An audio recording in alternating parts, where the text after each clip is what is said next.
Now there's nothing unexpected about the water giving out. Land's not a word we have to shout, but there's something beside the shoreline. Hello, welcome to Deck of Aces, Tuesdays with Tiberius, Week 3. Woohoo! Today we're going to talk about Asexuality 101.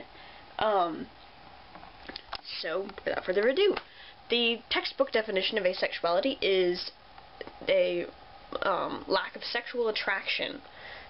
You know, not getting those sort of nudges when you look at a particular person and thinking, oh baby. You know, that kind of thing. I feel weird just saying that. So, anyway, there are several people who classify it as a complete lack of a sexual orientation whatsoever. My personal stance on this is that if you are facing a certain direction, you are facing a direction. Even if it isn't, you know, north, south, east, west, blarg, you are still facing a direction. It may not be a definition that's been defined particularly well by society at large, but it is a direction. So, yeah. And then, of course, under the umbrella of asexuality, you have romantic attraction, which, oh goodness, I suck at this. Well, basically, if you know the prefixes for the different terms for sexual attraction, you probably know the prefixes for the romantic ones. They're basically all the same. You have hetero, homo, bi, pan, poly, a. I think that's all of them. Yeah, that's all of them. You know, if you know those, then you probably know the definitions, and if not, Avon has a lovely wiki for you to see. Goodness, you should go look at it. I'm going to link it down there, and I'm going to link to Avon in general, and I'm going to link to the H2G2 page. Yeah. Whee! So yeah, that is asexuality in a nutshell.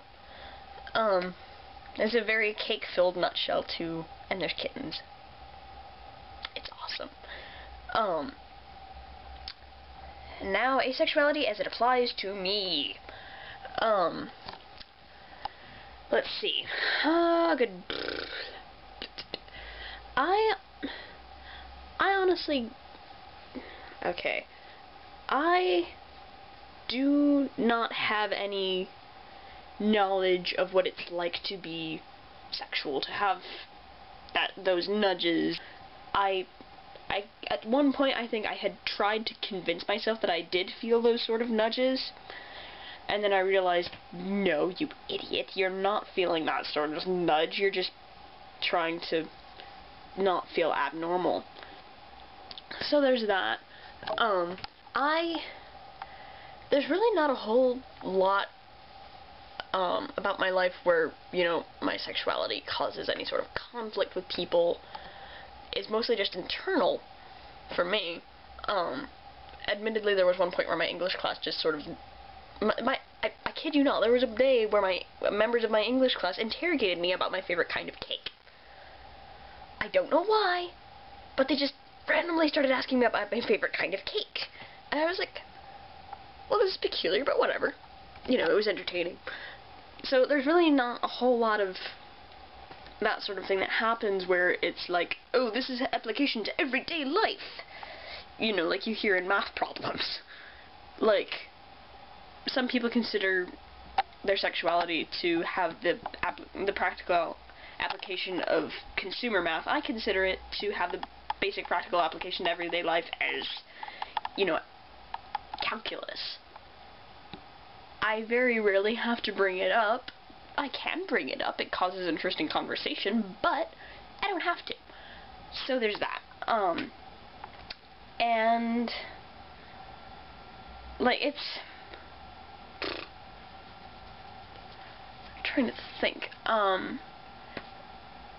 It really, any sort of whatnot has been almost entirely internal. I have spent several hours of several different nights of several different weeks kind of silently hitting myself in the head with a mental frying pan because my romantic options are really limited, and that makes me kind of sad. And then I'm like, wait a minute. I have a python. I don't need romance. I have a snake. Yes, I'm kind of weird. So yeah, I really don't... This is gonna sound kind of weird. I don't use it. Like, I do think about it a lot, partially because, you know, it's only been in the past year that I figured this all out, but, yeah.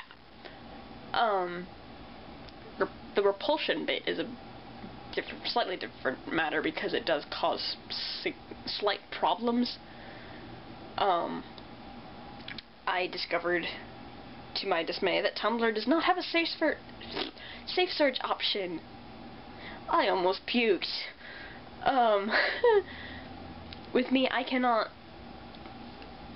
consider intercourse of any sort in a non-academic fashion, which, or, like if I see images, I'm really quite surprised that my keyboard is not covered in stuff. If I think about it too long in a non-academic manner, I start feeling nauseous, I start wanting to throw up, I just can't. Nerve. Which, if anyone watching this happens to be familiar with my Tumblr, you will notice that there are certain points where I just have this rash of cake pictures. Those are usually the result of something awkward happening, where someone posted some sort of sexual whatnot in an image, and I'm like, I do not want, must get this away, get it. Yeah. My basic stance on that is, I don't care if you do it, just don't make me look or think about it. Yeah. Which, yeah, that makes being on the internet fun. My image search is permanently on strict. Even that doesn't save me sometimes, but that's beside the point. So there's that. I'm pretty sure eventually there's going to be a point where someone mentions that kind of thing and I start feeling ill and they ask me what's wrong and I have to explain it and it's going to be hard. But that hasn't happened yet. We'll see. So that is Asexuality and me. And I have a request for you. Please join the forums, because we need topic ideas, and it makes us sad that we have to come up with our own because you are lovely people and we want to hear your thoughts. Join the forum. I'm going to post a link to that again. Join it. Give us suggestions. Talk to us.